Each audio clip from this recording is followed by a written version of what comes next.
So if you're a homeowner in Los Angeles, I bet you've heard this one. That little piece of so-called insider advice that, sounds just a little too good to be true. Well, today we're going to dive right into that because we are breaking down one of the most common and frankly one of the most dangerous myths in home remodeling. Yep, there it is. The ultimate loophole, right? This one sentence is probably some of the most common and most hazardous advice any homeowner can get. It promises this beautiful, easy shortcut to your dream home, but the path that actually leads you down, well, that's usually a total nightmare. So, what's the real story here? Is this some brilliant trick to build a whole new house while dodging all the red tape? Or is it a costly, catastrophic mistake waiting to happen? That is the big question we are going to answer right now. All right, first things first, let's unpack this whole myth.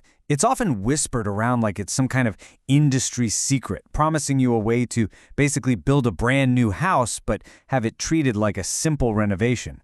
But you talk to any professional who's had to rescue one of these projects and they'll tell you it's a ticking time bomb. And it's easy to see why this is so tempting, right? I mean, the promises are fantastic. You get to avoid all the strict building codes, you can bypass those pesky square footage limits, dodge energy mandates, and maybe even keep your property taxes from skyrocketing. For anyone trying to save time and money, it sounds like an absolute dream.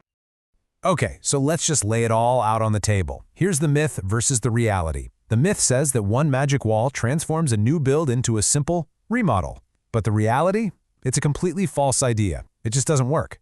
And trying to pull it off can lead to some really, really bad consequences that can haunt you for years. Okay, to really get why this myth just completely falls apart, you got to understand how the city, specifically the Los Angeles Department of Building and Safety, the LADBS, actually classifies these projects.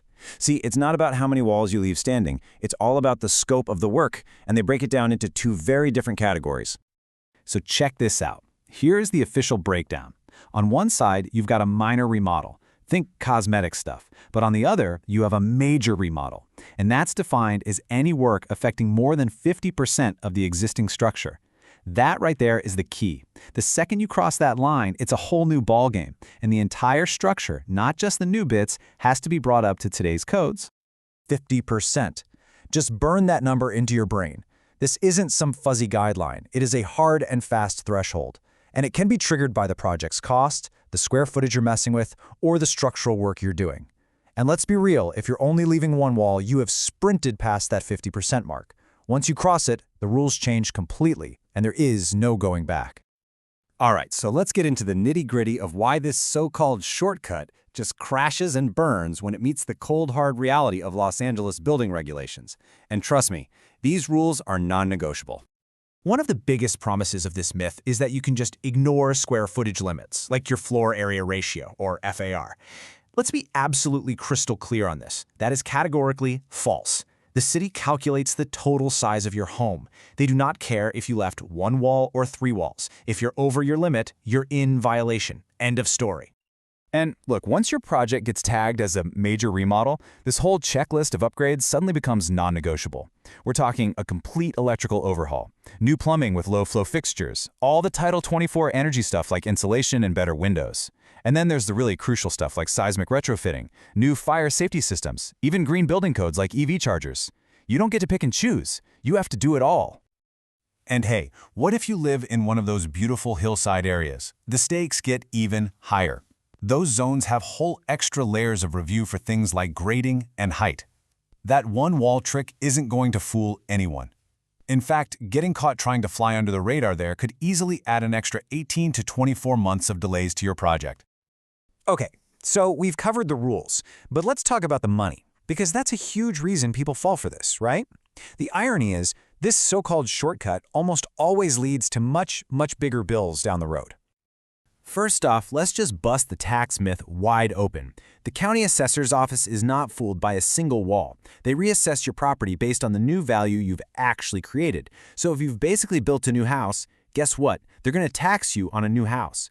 Trying to hide the scope of your project isn't clever tax avoidance. It's getting dangerously close to tax fraud. Now let's just talk about the jaw-dropping cost of getting caught.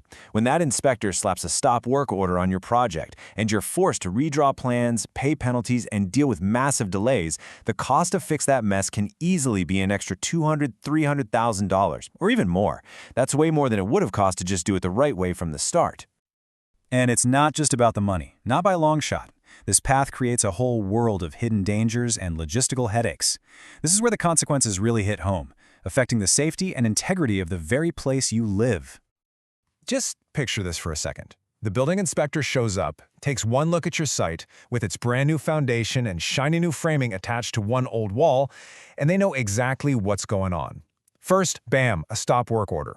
Everything grinds to a halt. Then you have to go back to the drawing board, literally, and submit all new plans. Then come the penalties. And just like that, your project is stuck in limbo for months, maybe even years. It's a domino effect of pure bureaucratic nightmare.